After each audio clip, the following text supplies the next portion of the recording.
8 ದಿವಸ ಆಗ್ತದೆ. ಆ ಭಾನುವಾರ ದಿವಸ ರಾತ್ರಿ 8 ರಿಂದ 9 ಗಂಟೆ ಮಧ್ಯಭಾಗದಲ್ಲಿ ಏನಿಲ್ಲಿ ಒಬ್ಬ ಕೋರೆ ಮಾಲೀಕರ ನಿರ್ಲಕ್ಷ್ಯ ಒಬ್ಬ ಡ್ರೈವರ್ ಬಲಿಯಾಗಿದ್ದಾನೆ. ಇಲ್ಲಿ ನೋಡಿ, ಆ ಲಾರಿ ರಾತ್ರಿ ಅವನು ಕುಡಿದಿದ್ದಾನೆ. ಭಾನುವಾರ ರಾತ್ರಿ ರಜಾ ಅವನಿಗೆ ಕುಡಿದಿದ್ದಾನೆ. ಆದರೂ 8:30 ಮೇಲೆ ಅವನನ್ನ ಗಾಡಿ ಕೊಟ್ಟು ಹಿಂಗೆ ಕಳಿಸ್ತಾರೆ. ಬಂದು ನೋಡಿ, ಗಾಡಿ ಈ ಜಾಗದಲ್ಲಿ ಬೀಳ್ತದೆ. ಇದನ್ನ ಏನಂತ ಹೇಳಿ ಬಿಂಬಿಸ್ತಾ ಇದ್ದಾರಂದ್ರೆ, ಪೊಲೀಸ್ ಠಾಣೆಯಲ್ಲಿ ಮಿಸ್ಗೈಡ್ ಮಾಡಿ ದೂರು ಕೊಟ್ಟಿದ್ದಾರೆ.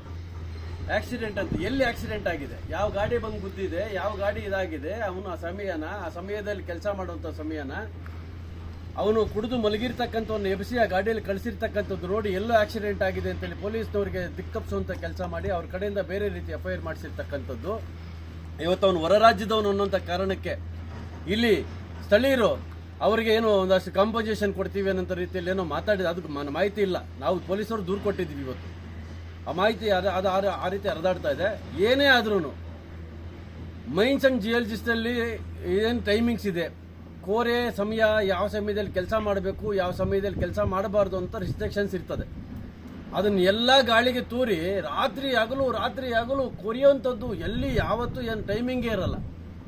ಏನೋ ರಸ್ತೆ ಪಕ್ಕದಲ್ಲಿ ಇದ್ರೆ ಇದಕ್ಕೆ ಕೊರೆದ್ರೆ, ಇದನ್ನು ಬ್ಲಾಸ್ಟ್ ಮಾಡಿದ್ರೆ ಗಾಡಿಗಳ ಮೇಲೆ ಬೀಳ್ತದ ಅನ್ನೋಂಥ ಕಾರಣಕ್ಕೆ ಅವರೊಂದಷ್ಟು ನಿಯಮಗಳು ಪಾಲನೆ ಮಾಡಬಹುದು. ಬಿಟ್ರೆ ಹಿಂಗೆ ಒಳಗಡೆಗೆ ಇರತಕ್ಕಂಥವ್ರು ಸಮಯನೇ ಇಲ್ಲ ಇವರಿಗೆ. ಡೇ ಅಂಡ್ ನೈಟ್, ರಾತ್ರಿ ಹಗಲೇ ರಾತ್ರಿ, ಯಾವುದೇ ಕಾರಣಕ್ಕೂ ಕೆಲಸ ನಿಲ್ಲೋಂಗೇ ಇಲ್ಲ. ಇಲ್ಲಿ ಕೆಲಸ ನಿಂತಿರ್ತಕ್ಕಂಥದ್ದು 2 ದಿನ. ಭಾನುವಾರ ಇನ್ಸಿಡೆಂಟ್ ಆಗ್ತದೆ, ಸೋಮವಾರ ಮಂಗಳವಾರ 2 ದಿವಸ ಕೆಲಸ ನಿಲ್ತದೆ. ಅಷ್ಟು ಬಿಟ್ಟರೆ ತಿರುಗಿ ಕೆಲಸ ನಡೀತಾನೆ ಇರ್ತದೆ.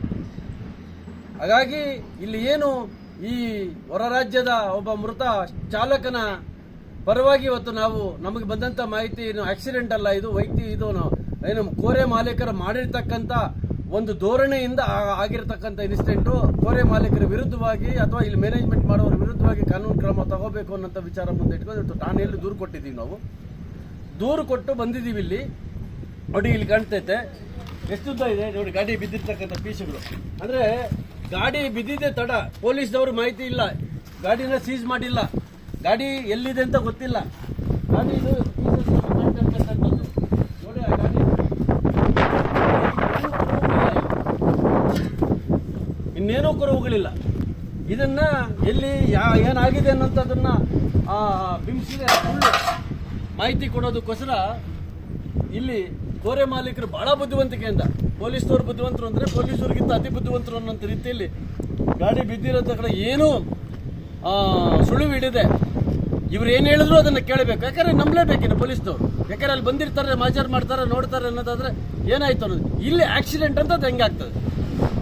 ಆಕ್ಸಿಡೆಂಟ್ ಆಗಿ ತೀರ್ಕೊಂಡಿದ್ದಾರೆ ಅಂತ ಹೇಳಿ ದೂರು ಕೊಟ್ಟಿದ್ದಾರೆ. ಆ ದೂರು ಸುಳ್ಳು ದೂರು. ಆದ್ರೂ ಪೊಲೀಸರು ಅದನ್ನು ಸ್ವೀಕಾರ ಮಾಡಿದ್ದಾರೆ. ನಾವು ತನಿಖೆ ಮಾಡ್ತೀವಿ ಅಂತ ಹೇಳ್ತಾರೆ. ತನಿಖೆಯಲ್ಲಿ ಯಾವ ರೀತಿ ಬರ್ತದೆ ಅಂತ ನೋಡಬೇಕು. ನಾವಿಲ್ಲಿ ಮೊದಲನೇದು ತೋರಿಸ್ತಾ ಇದ್ದೀವಿ. ಈ ಭಾಗ ಇದೇನಂಗಿದೆ, ಇದು ಏನ್ ಸೆಕ್ಯೂರಿಟಿ ಇದೆ, ಏನ್ ಸೇಫ್ಟಿ ಇದೆ ನೋಡಿ. ಗಾಡಿಗಳು ಬರೋದಕ್ಕೆ ದಸ್ತೆ ಮಾಡಿದ್ದಾರೆ. ಇದ್ರ ಪಕ್ಕದಲ್ಲಿ ಇದೆ, ಏನ್ ಸೇಫ್ಟಿ ಇದೆ? ಪೂರ್ತಿಯಾಗಿ ಏನು ಸೇಫ್ಟಿನೇ ಇಲ್ಲ. ಒಂದೇ ಗಾಡಿ ಹೋಗ್ಬೇಕು, ಒಂದೇ ಗಾಡಿ ಬರಬೇಕು.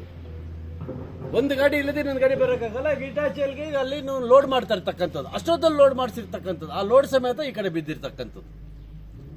ರಾತ್ರಿ ಎಲ್ಲ ಕೆಲಸ ಮಾಡ್ತಾರೆ. ಹೊರ ರಾಜ್ಯವರು ಬಂದಿದ್ದಾರೆ ಅಂತಂದ್ರೆ ಅವ್ರ ಕಡೆಯಿಂದ ಕೆಲಸ ಮಾಡಿಸ್ಕೊಳ್ಳುವಂಥದ್ದು 24/7 ಅಂತ ಮಾಡ್ದಂಗೆ ಮಾಡಿಸಿದ್ದಾರೆ. ಹಾಗಾಗಿ ಆ ಮೃತ ಚಾಲಕನ ಕುಟುಂಬಕ್ಕೆ ನ್ಯಾಯ ಸಿಗಬೇಕು ಅನ್ನೋಂಥ ವಿಚಾರದಲ್ಲಿ ನಾವು ಇವತ್ತು ಅದನ್ನ ಪೊಲೀಸ್ ಠಾಣೆಗೆ ಹೋಗಿ ದೂರನೂ ಕೊಟ್ಟಿದ್ದೀವಿ. ಬಂದು ಸ್ಥಳ ಪರಿಶೀಲನೆ ಮಾಡಿದ್ವಿ. ಪೊಲೀಸ್ನವರು ಸ್ಥಳ ಪರಿಶೀಲನೆ ಮಾಡಿದ್ವಿ, ಬರ್ರಿ ಅಂತ ಕರೆದ್ವಿ. ನಾವು ಪರಿಶೀಲನೆ ಮಾಡಿದ್ದೀವಿ ಅಂತಂದ್ರು. ಅವ್ರು ಪರಿಶೀಲನೆ ಮಾಡಿರ್ತದ್ದು ಸತ್ಯ ಅನ್ನೋದಾದ್ರೆ ಈ ಸ್ಥಳ, ಯಾಕಂದ್ರೆ ಇಲ್ಲಿ ಇನ್ನೇನು ಕುರುಹುಗಳಿಲ್ಲ. ಈಗ ಸಿಕ್ಕಂತ ಒಂದು ಪ್ಲೇಟ್ ಇದು ಸಿಕ್ಕಂತ ಇದು ಒಂದು ಸ್ಕ್ರಾಪ್, ಇದನ್ನ ನೋಡಿದ್ರೆ ಗಾಡಿ ಇಲ್ಲೇ ಬಿದ್ದಿರ್ತಕ್ಕಂಥದ್ದು ಅಂತ 100% ಅಂತ ನಾವು ಆ ಜಾಗದಲ್ಲಿ ದೂರು ಕೊಟ್ಟಿದ್ದೀವಿ. ಇಲ್ಲೇ ಬಿದ್ದಿರೋದು ಅಂತ ಹೇಳಿ ದೂರು ಕೊಟ್ಟಿದ್ದೀವಿ. ಸ್ಪೆಸಿಫಿಕ್ ಪ್ಲೇಸ್ ಅಂತ ಹೇಳಿದ್ದೀವಿ. ಗಾಡಿ ಬಿದ್ದಿರೋದ್ರಿಂದ ಇವತ್ತು ಏನಾಗಬೇಕು, ರಾತ್ರಿ 9 ಗಂಟೆಯಲ್ಲಿ ಗಾಡಿ ಕೆಳಗೆ ಬೀಳ್ತದೆ. ಬೆಳಕರಷ್ಟೊತ್ತಿಗೆ ಇಲ್ಲಿ ಏನಿರಲ್ಲ, ಸಾಕ್ಷ್ಯ ನಾಶ ಆಗ್ತದೆ. ಪೊಲೀಸರು ಇಲ್ಲಿ ಬರೋಷ್ಟೊತ್ತಿಗೆ ಏನೂ ಇರಲ್ಲ. ಪೊಲೀಸರು ಇಲ್ಲಿ ಬಂದಾಗ ಇಲ್ಲೋ ರಸ್ತೆಯಲ್ಲಿ ಆಕ್ಸಿಡೆಂಟ್ ಆಯ್ತು ಅಂತೇಳಿ ದೂರು ಕೊಡ್ತಾರೆ. ಆ ದೂರಿನ ಅನ್ವಯ ಅವರು ಈಗ FIR ಹಾಕಿದೀವಿ ಅಂತ ಇದ್ದಾರೆ. ಏನು ಹಾಕಿದಾರಲ್ಲ ಗೊತ್ತಿಲ್ಲ. ಬಟ್ ಫರ್ದರ್ ಇನ್ವೆಸ್ಟಿಗೇಷನ್ ಅಲ್ಲಿ ನಾವು ಕೊಟ್ಟಿರ್ತಕ್ಕಂಥ ಮಾಹಿತಿಯನ್ನು ಮತ್ತೆ ಅವ್ರು ಕೊಟ್ಟಿರೋ ದೂರನ್ನ ಎರಡನ್ನೂ ಪರಿಶೀಲನೆ ಮಾಡಿಸಿ ಖುದ್ದು ಅದನ್ನ ಏನ್ ಮಾಡಬೇಕು ಅನ್ನೋ ರೀತಿಯಲ್ಲಿ ಕಾನೂನು ರೀತಿ ಕ್ರಮ ತಗೋತೀವಿ ಅನ್ನೋ ಮಾತನ್ನು ಹೇಳಿದ್ದಾರೆ. ಹಾಗಾಗಿ ನಾವು ಇವತ್ತೊಂದು ದೂರು